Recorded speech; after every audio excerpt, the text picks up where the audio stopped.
Hi beautifuls, welcome to flavours of Kakinada. ఈరోజు మన special ఏంటంటే దొండకాయ, నువ్వుపప్పు, వేరుశెనగులు, కొబ్బరి మిక్స్ చేసి ఫ్రై చేయబోతున్నాం. ఈ నాలుగింటిని మిక్స్ చేసి ఫ్రై చేయడం వల్ల టేస్ట్ అయితే చాలా బాగుంటుంది. అంతేకాకుండా ఈ నాలుగు కూడా మన ఆరోగ్యానికి చాలా మంచివి.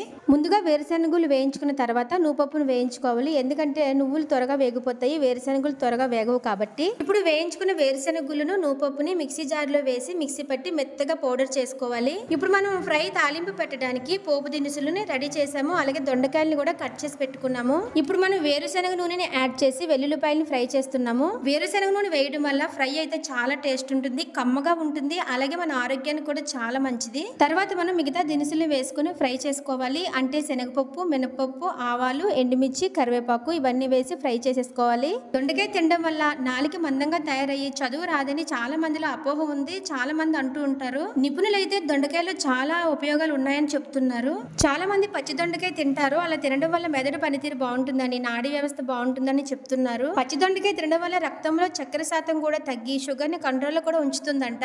పోపులు వేగిపోయిన తర్వాత మనం కట్ చేసిన దొండకాయలు వేసి మగ్గించుకోవాలి. దాని తర్వాత సాల్ట్ ని యాడ్ చేయాలి. మనం మూత పెడుతూ మగ్గించుకుంటూ కలుపుతూ ఉండాలి, లేకపోతే మాడిపోతుంది. దొండకాయలో ఇంకా మనకి vitamin C, B1 anti oxidants పుష్కలంగా ఉంటాయంట. ఇది గర్భిణీ స్త్రీలకు అలాగే బాలింతరాలకు కూడా చాలా మంచిదంట. దొండకాయ ఎక్కువగా తినడం వల్ల కిడ్నీలో రాళ్ళు ఏర్పడకుండా చూస్తుందంట. రాళ్ళను కరిగించడానికి కూడా ఉపయోగపడుతుందంట. ఇందులో కాల్షియం కూడా అధికంగా ఉంటుందని చెప్తున్నారు. చాలా మంది అయితే దొండకాయ తింటే నాలుగు మందంగా తయారై చదువు రాదని దూరం పెడుతున్నారు. అదొక అపోహలో ఉండిపోతున్నారు. దీంట్లో ఐరన్ కూడా చాలా ఎక్కువగా ఉంటుందంట. దొండకాయలు మగ్గిపోయినాయి కాబట్టి ఇప్పుడు చిటికెడు పసుపుని యాడ్ చేసుకుని ఫ్రై చేసి మిక్సీ పట్టిన నువ్వులు, వేరుశెనగల పొడిని యాడ్ చేసుకోవాలి. ఆ తర్వాత పచ్చి కొబ్బరిని కూడా యాడ్ చేసి బాగా కలపాలి. అసలు ఎండు కొబ్బరిని వేద్దాం అనుకున్నాము, కానీ అవైలబుల్ గా లేక పచ్చి కొబ్బరినే వాడాల్సి వచ్చింది. ఎండు కొబ్బరి కన్నా పచ్చి కొబ్బరిలోనే చాలా పోషకాలు అధికంగా ఉంటాయి. ఈ మూడింటిని వేసిన తర్వాత మరి కాసేపు బాగా ఫ్రై దగ్గర పడేలాగా కలుపుకోవాలి.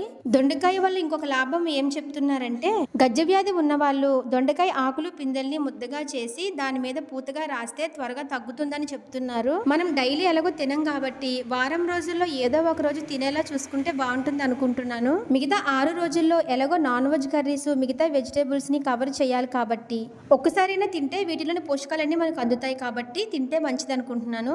ఇప్పుడు వేరే కళాయిలో కొంచెం ఆయిల్ వేసి వేరుశెనగులని రోస్ట్ గా ఫ్రై చేసుకోవాలి. మనం ఫ్రైలో పొడి వేసినప్పటికీ తినేటప్పుడు కరకరలాడి క్రంచీగా తగులుతాయి కాబట్టి వేరుశెనగులు వేసుకుంటే చాలా బాగుంటుంది.